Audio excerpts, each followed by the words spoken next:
সন্ধ্যা থেকে বিভিন্ন ধরনের খবর আপনাদের দেখাচ্ছি। এই মুহূর্তে আমরা একটু আবার পুজো মণ্ডপ পরিক্রমায় যাব, কারণ পুজো মণ্ডপের বিভিন্ন জায়গায় কাজ চলছে। এই মুহূর্তে ওরিয়েন্টাল ক্লাবের ছবিটা দেখতে পাচ্ছেন। বিলোনিয়ার ওরিয়েন্টাল ক্লাবের দুর্গাপুজো এবছর 59তম বর্ষে পদার্পণ করলো এবং এই ক্লাব বিগত 1 বছর ধরে নানান ধরনের সামাজিক কর্মসূচি করে আসছে, এমনটাই জানাচ্ছেন ক্লাবের যিনি সভাপতি শ্রীবাস সেন। এবং এই ফুটবল টুর্নামেন্ট থেকে শুরু করে বৈশাখী মেলা এবং বিভিন্ন কিছু দেখতেই পাচ্ছেন যেভাবে মণ্ডপ সেজে উঠছে, সেই ছবি আপনাদের সামনে আমরা তুলে ধরার চেষ্টা করছি নিউজ ভ্যানগার্ডের পর্দায়। সুতরাং যারা অনেক দূরে থাকেন, বিলোনিয়া পর্যন্ত যেতে পারবেন না, এবং যারা ভাবছেন যে পুজোর সময় বেরোবেন না, ভিড় এড়াতে চান, তাদের জন্য একেবারে ঘরে বসেই দুর্গা দর্শন করে নিন আপনারা।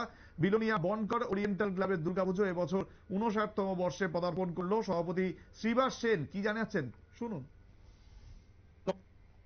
নমস্কার দর্শক বন্ধুরা, ইতিমধ্যেই আমরা নিউজ ভ্যানগার্ডের টিম রয়েছে বিলোনিয়া শহরের একটি বনেদি ক্লাব বলা চলে ওরিয়েন্টাল ক্লাব, যে ক্লাব বিগত অনেক বছর ধরেই সুনামের সাথে কাজ করে চলেছে, সুনামের সাথে দুর্গাপুজো করে আসছেন। আমরা ইতিমধ্যে ক্লাবের যিনি কর্মকর্তাদের মধ্যে যিনি সভাপতি রয়েছেন ক্লাবের ওরিয়েন্টাল ক্লাবের, এনার শ্রীবাস সেন মহোদয়ের সঙ্গে রয়েছে। এনার মুখ থেকে আমরা শুনে নেব এই বছরের এই যে বন্যা পরিস্থিতি কাটিয়ে কিভাবে এই পুজো করছেন শিল্পী কোথাকার, এই যে প্যান্ডেল করা হচ্ছে কিসের আদলে তৈরি করা হচ্ছে, কিভাবে কত টাকা বাজেট, গোটা বিষয় নিয়ে আমরা বিস্তারিত জানার চেষ্টা করব। নমস্কার ভ্যানগার্ডকে। আমরা ওরিয়েন্টাল ক্লাব বরাবরই নতুনত্বের চেষ্টা করে থাকি। এবছরও আমাদের বাজেট 23 লাখ ছিল, সেটা আমরা কমিয়ে কিছু কমার চেষ্টা করেছি। আমাদের যেহেতু আগেই কন্ট্যাক্ট হয়েছে কলকাতার মূর্তি, কলকাতার প্যান্ডেল, কলকাতার লাইট,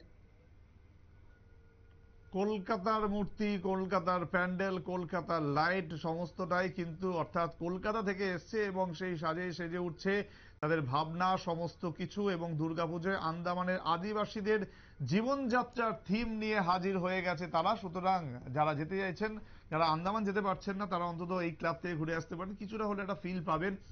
সুতরাং পুজোর সময়, উৎসবের সময় সবাই এই সমস্ত ক্লাবগুলো, এই সমস্ত পুজো মণ্ডপগুলো অবশ্যই যান, ঘুরে আসুন নিজের জন্য, নিজের পরিবারের জন্য, এবং ভালো সময় কাটান।